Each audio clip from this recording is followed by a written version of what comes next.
Hello all you movie mechanics out there, and welcome to The Fixer. Now, for all the time, money, talent, and creative juice that goes into modern filmmaking, there are so many films that come out year after year that either just miss the mark or are completely terrible. On this show, we take a good long look at some of those films and try to answer the question, what could we have done to make them a little better? Whether you enjoyed watching Batman vs. Superman: Dawn of Justice or not, most critics and about half the audience, myself included, found it to be a bloated, convoluted, ugly mess.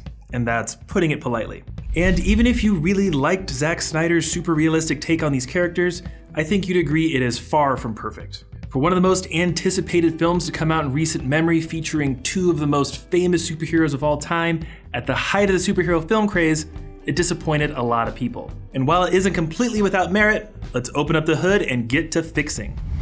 Give Superman a legitimate reason to hate Batman. This is a big one. Obviously, given the title of this movie, we know that bats and soups are gonna throw down at some point during the movie. To the film's credit, Batman's reason for hating Superman does make logical sense, and brings up the moral question of whether or not a preemptive strike can ever be justified in the process. He saw some really bad stuff go down in Metropolis and doesn't want it to happen again, and he knows that at any point, Superman could decide to dominate the planet if he wanted to. It follows.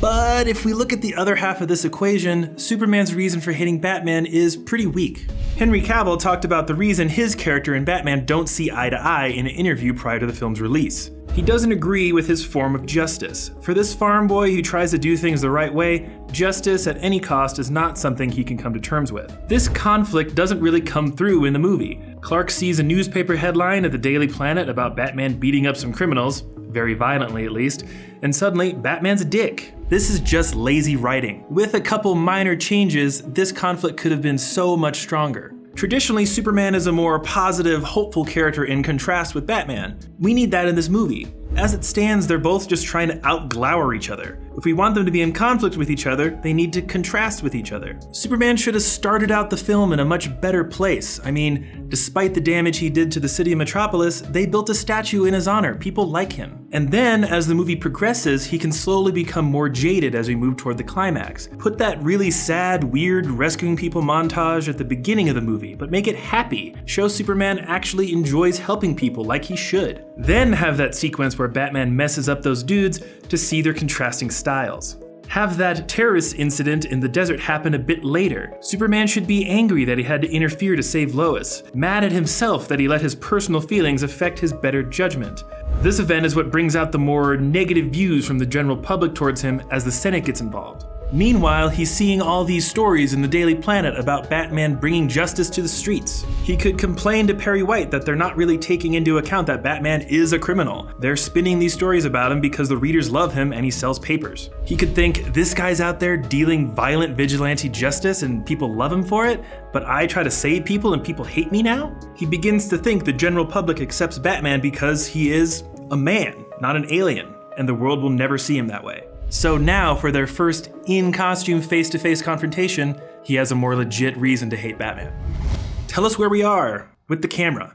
Where are the establishing shots in this movie? It seems like every scene we're just jumping from place to place with no real indication as to where we are, and in a movie with so many competing story threads, this is a big no-no. As an audience member, being taken out of the movie for any reason is really bad, and having to ask yourself, where are we, is automatically going to do that. Establishing shots are in movies for a reason. Directors or editors might not always want to put them in there, but coherence needs to be valued over style. Give Lex a plan to be understood. There are a lot of jokes online about how Lex Luthor's plan to pit Batman and Superman against each other doesn't make any sense. And yeah, they're pretty valid. But to me, his plan suffers from the one big glaring question. What was the end goal? Now, I get that he's jealous of Superman and is just seeking more power, but what was the point of it all?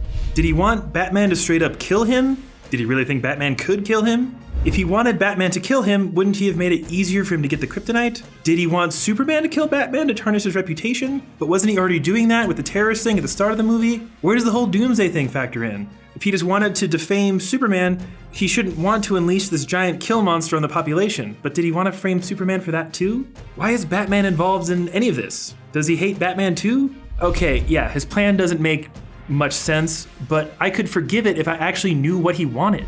Since, for whatever reason, he's Lex Jr. in this film, maybe give him a flashback scene with Lex Sr. to explain some of his craziness. Or explain that the appearance of Superman ruined one of his business ventures to give him a more tangible reason to hate him, rather than some vague philosophical musings. Just give us something. Malekith from Thor: The Dark World is easily one of the worst villains in the MCU, but at least the film explains why he's doing what he's doing, even if it is through some lame exposition.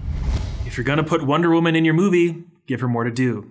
Now, don't get me wrong, I thought that the addition of Wonder Woman in this film was a net positive, but the film didn't really give her much to do. She talks with Bruce Wayne at a party, gets on a plane because she doesn't want to get involved, and then decides, nah, and shows up to fight Doomsday.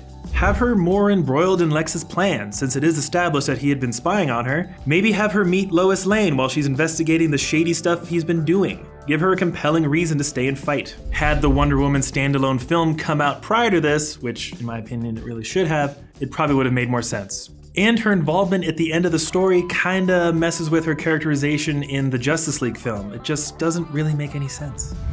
Don't make Batman an idiot. Now, this film doesn't do any favors for Batman's character. Funnily enough, Batfleck is widely considered one of the best parts of this movie, which is funny given the initial reaction to his casting. I think Ben Affleck did a great job, but the script and the plot don't do him any favors. The entire film just makes Batman look kinda stupid.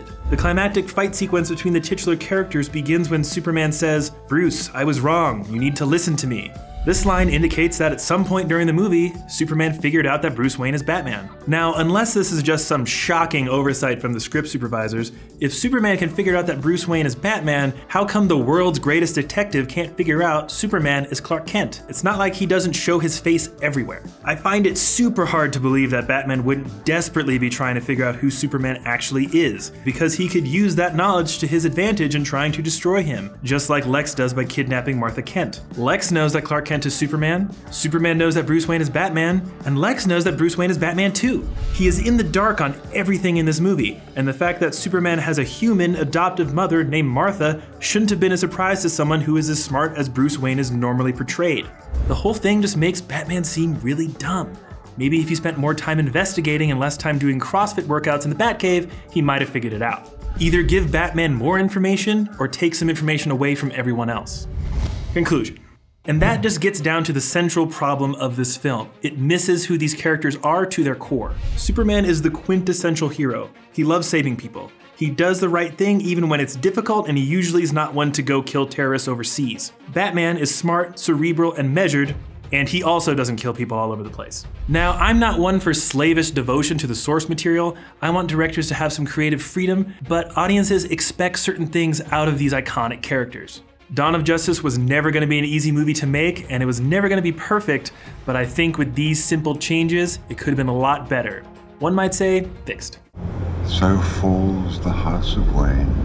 But let me know what you think. Am I totally off base here? Do you think it's a perfect movie? If it's not, what would you fix about it? Write us down below in the comments. And while you're down there telling me all the reasons I am wrong, go ahead and hit that big red subscribe button. I'm sure you can see it to subscribe to The Collective for more content like this. We've got a lot of great content coming down the pipeline that you're gonna wanna see.